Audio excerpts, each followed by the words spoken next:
افغان طالبان نے پہلی مرتبہ خواتین کو مذاکراتی ٹیم میں شامل کیا ہے، یہ کون خواتین ہیں؟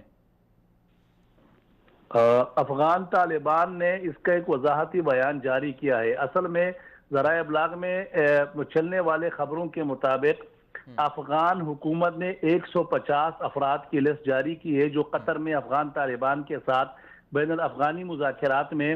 حصہ لیں گے۔ اس میں گورنرز بھی ہے، اس میں خواتین بھی ہے، اس میں وزراء بھی ہے، اس میں سیاستدان بھی اور سابق جہادی بھی ہے۔ لیکن اس میں افغان طالبان کے ترجمان ذبیح اللہ مجاہد نے کہا تھا کہ خواتین مذاکرات میں شامل نہیں ہوں گی۔ تو اس نے یہ کہا تھا، اس کے بعد اس نے ایک وضاحتی بیان جاری کی کہ روس میں بھی افغان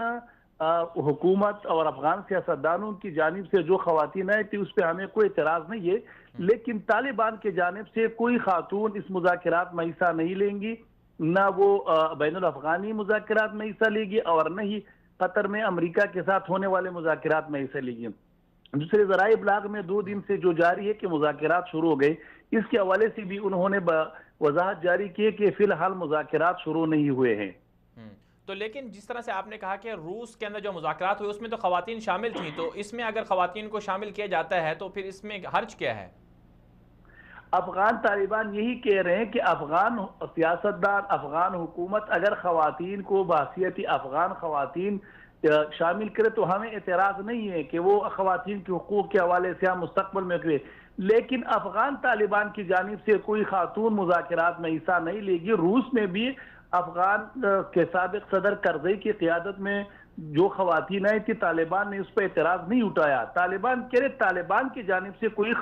خاتون جو ہے نا مذاکرات میں شرکت نہیں کرے گی، اور طالبان ہی مذاکرات میں طالبان جو ہے نا اس کے جو رہنما ہے وہ جو مذاکراتی ٹیم ہے 14 لوگوں کی وہی شرکت کریں گے۔ لیکن افغان طالبان خواتین کے معاملے میں ان کی پڑھائی اور ان کے کالج اور ان کی یونیورسٹیوں کے تو حامی ہیں، خواتین کو جو ان کے معاملات ہیں اس حوالے سے تو وہ ان کو آگے لانا چاہتے ہیں۔ افغان طالبان نے 1 اپریل سے جو ان کا تعلیمی سال شروع ہوا ہے اس کے حوالے سے روشن افغانستان کے نام سے ایک ان کا تعلیمی کمیشن نے ایک اعلامیہ جاری کیا ہے، جس میں کہا ہے کہ افغان خواتین کے کالجوں میں خواتین اساتذہ تعینات ہونے چاہیے اور خواتین کے لیے علیحدہ کالج ہونے چاہیے۔ 5ویں جماعت تک اگر بچے اور بچوں کو ایک سکول میں پڑھا جائے تو ٹھیک ہے، لیکن 6ٹھی جماعت سے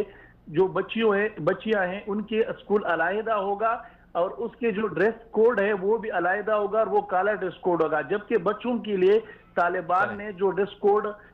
تجویز کیا ہے وہ سفید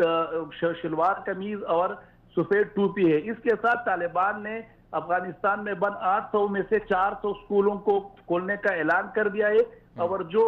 وارڈلار اور جو جنگجوؤں کے زیر قبضہ سکولز ہیں جن پر کئی سالوں سے انہوں نے قبضہ کیا ہے اور جن سے حجرے بنائے ہیں اور قبضے کے، ان کو بھی انہوں نے انتباہ جاری کیا کہ ان سکولوں کو خالی کر دے تاکہ بچے تعلیم حاصل کریں۔